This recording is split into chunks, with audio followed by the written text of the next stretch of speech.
Ever since the Philadelphia 76ers signed Paul George to that max contract, we've talked about the Sixers' new big three. It's one thing to talk about it. It's another to actually see it. And we're closing in on actually being able to see the Sixers' big three in action in October. I cannot wait for it. Now, as part of the Sixers signing Paul George this offseason, Daryl Morey and Philadelphia have made multiple roster moves. And we're going to talk about what all of these roster moves entail, what they mean, coming up here on the show as part of our 76ers roster breakdown. Speaking of that, with the Sixers team, the overview of it, you think about this squad, how they've been built, what they can bring to the floor. Fill in the blank for me. The Sixers have a top blank roster in the NBA. Sound off with what you think down below in the comment section, and let's get it ramped up here on today's 76ers Now.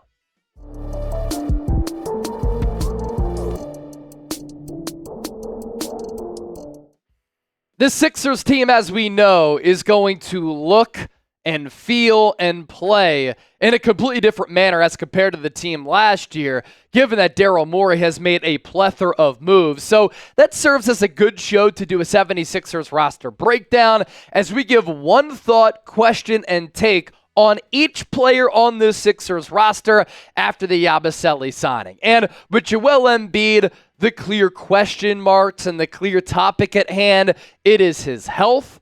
Hopefully he's not snake bitten at an inopportune time. It seems as though that's always the case come playoff time, as well as his usage. How much will Joel Embiid play? With Tyrese Maxey, Paul George, it's going to take the pressure off of Joel Embiid. Will he be relied upon less in the regular season to ensure he's healthy come postseason? Because, Chip, as we know, Nick Nurse does like to play his horses. Yeah, and we've already heard from Nick Nurse, from Daryl Morey, that Embiid's probably not going to play a whole lot of back-to-backs this year.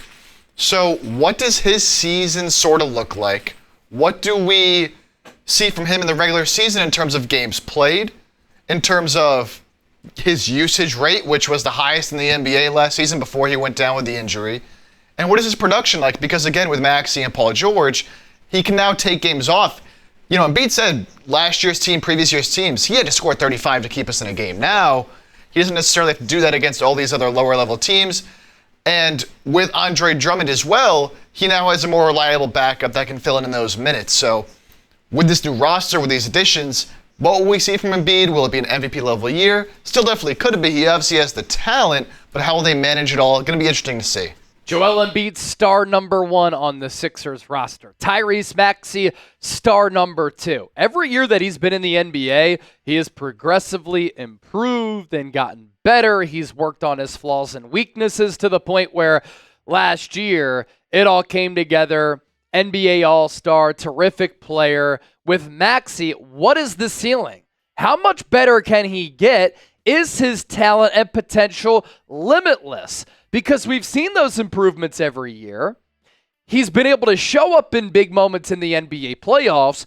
Do we see Tyrese Maxey ever take on the number one role for Philadelphia? Because at times in that playoff series against the Knicks, he looked to be the Sixers' best player and their go-to player. With Paul George, can he be a consistent and reliable third star? I think that he's a really good fit on this Sixers team because he's comfortable with the ball in his hands. He's comfortable away from the ball. That was not the same case with Tobias Harris. He's also going to be able to impact this team on the defensive side of the floor. He can catch and shoot. He can create his own shot, and he's used to playing alongside stars, whether it be Russell Westbrook or Kawhi Leonard. And last year, Kawhi Leonard, in addition to James Harden, Paul George has been in that type of role, which is why I saw him as a good fit for the Sixers team. What I think Philadelphia needs from PG, he's talked about wanting to play the right way. Can he adapt to different roles on different nights where sometimes he might have to drop 30, especially if Joel Embiid is sitting. On other nights, he might have to be a defensive maven. And within those roles, can he be reliable and consistent? Kelly Oubre Jr., breakout year last year. He proved a lot of people wrong, and he was a great value play for Daryl Morey and company on that vet min. He embraced his defensive role under Nick Nurse. His offensive game was spotty, but it was pretty good. Can Kelly Oubre Jr. be that glue guy because ideally he is that type of glue guy, which every championship team needs. And I think that he fills in that role nicely. And I also think that he will embrace that because he's not afraid to get in somebody's face. He's not afraid to get into a little bit of a scuffle, to mix it up. We saw great defensive improvements throughout last year, throughout that series against the Knicks. Can he continue to do the little things, be aggressive, confident, and build off of last year? Next up, Caleb Martin. With Miami, he had played that 3-and-D role. And he did a little bit more than that. He could create a little bit off the bounce. What I think that Caleb Martin could bring to the Sixers, Chip, in a perfect world, he can start, he can come in off the bench depending on the matchup of the opposition with their size. If he can knock down about 38% of his threes, play tough, physical defense on the wing, and continue to play stellar against the Celtics in a perfect world, that would be awesome. Yeah, he's somewhat of an X factor here for Philadelphia, in my opinion. A very underrated signing that I think kind of flew under the radar in the general NBA world, getting to get him at that discount for less than what Miami was trying to get him at. He's a player that, you talk about playoff risers, playoff performers, he's given a lot of teams in the Eastern Conference fits over the last couple of years because he's a guy that, with his skill set, being a good three-point shooter, and being good on the defensive end as well, even though he's shorter at 6'5", he's so physical and he has that toughness and that dog mentality to really get in there and muddy things up. He could be another one of those glue guys like Kelly Oubre, but he's a little different in terms of he's a little bit more gifted as a shooter offensively and can bring you a little bit more of that typical 3-and-D, whereas Oubre, not quite as consistent from behind the arc. So I think Martin, if he can get back to that high-level shooting and be that guy come postseason time, massive addition for the Sixers and going to be a very, very important player here for Nick Nurse. A lot more to get to as we go through every player on this Sixers team. A reminder to subscribe to the channel because 76ers now by Chat Sports. Chase Sr., Jake Chipper, your number one home for Sixers content all year long. We're just more than 500 subscribers away from 20,000. That's a huge milestone for this channel. Lock us in, subscribe, and let's get to 20,000 subs in honor of Eric Snow. Today's show is sponsored by our friends at PrizePicks. If you're looking to get into daily fantasy sports, PrizePicks is the largest daily fantasy sports app in North America and the number one DFS app with over 5 million active members. It's the easiest and most exciting way to play daily fantasy sports. Unlike other apps on PrizePicks, it's just you against the numbers, and the process and the game is very easy. All you do is pick more or less on 2 to 6 player stat projections, and you watch the winnings roll in, get in on the daily action with your friends, and become a part of the PrizePicks community today. We have some future basketball picks that we like here. Luka Doncic, more than 31.9 points per game average this upcoming season. Steph Curry, I think he's going to need to put up more than 27.5 points per game, so we like them more there. And then Victor Wembanyama, more than 24 flat points per game. So download the app, create an account, go to prizepicks.com/CLNS, use the code CLNS for up to a $100 deposit match. We'll put that link and information down below in the comment section and in the description of today's 76ers now. With Andre Drummond, this is the best backup center that Joel Embiid has had. And we saw that a couple of years ago prior to the Ben Simmons-James Harden swap in which Andre Drummond was included in that deal. I think that Drummond will have a big role as a backup, but also as a spot starter when Embiid misses some time. Finally, the Sixers have invested in a talented backup big. I think that's going to play dividends for this team. He gives you one of the best rebounders of this generation. He gives you toughness, a big body down low. Sixers just did not have that last year. They haven't had it throughout the majority of Joel Embiid's career.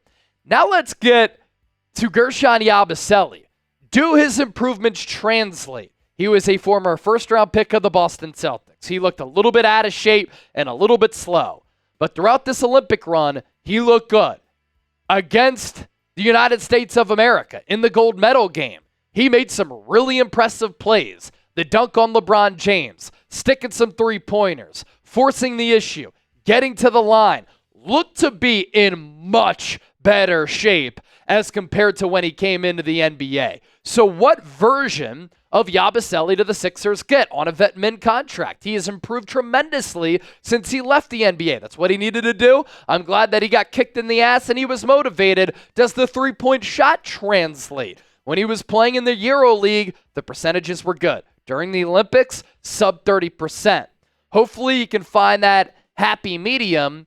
I also like his ability to play physical on the defensive side of the floor, and that's that girth and that size that the Sixers need in that front court at power forward.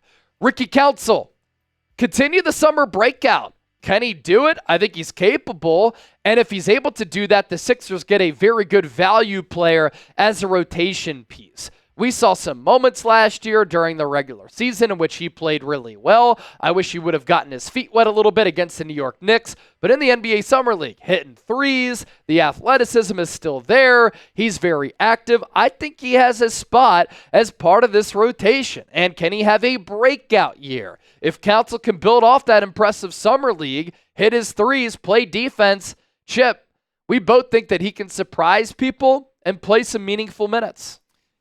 Yeah, we've talked about Ricky Council on the show a good amount here because another guy that I think can really be a big X factor for this team. Now, this one's going to be, a little more up in the air than someone like a Caleb Martin, who we at least know has a baseline and is going to bring a certain skill set. Ricky Council's still a little bit more of an unknown. But if he can continue to improve, he has the mindset. And we saw him last year in certain games against San Antonio, against Washington, come up big.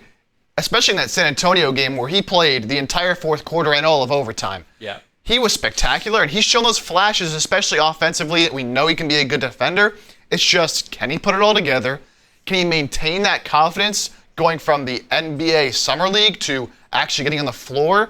And will he get those opportunities? We will see, but I think he has the right mindset and the skill set to hopefully make an impact for the Sixers team this year. Granted, if he gets those opportunities. And I hope he does get those opportunities because I do believe a player of that build, of that skill set, of that athletic prototype can really impact this team.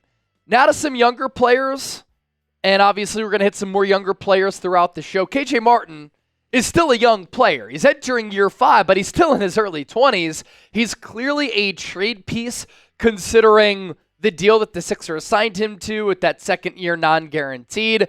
Can KJ Martin be more than just an athlete? If not, see ya. He'll be that trade filler and that salary filler as part of a trade as we approach the deadline in February. Jared McCain, can he impact this team right from the jump in year 1?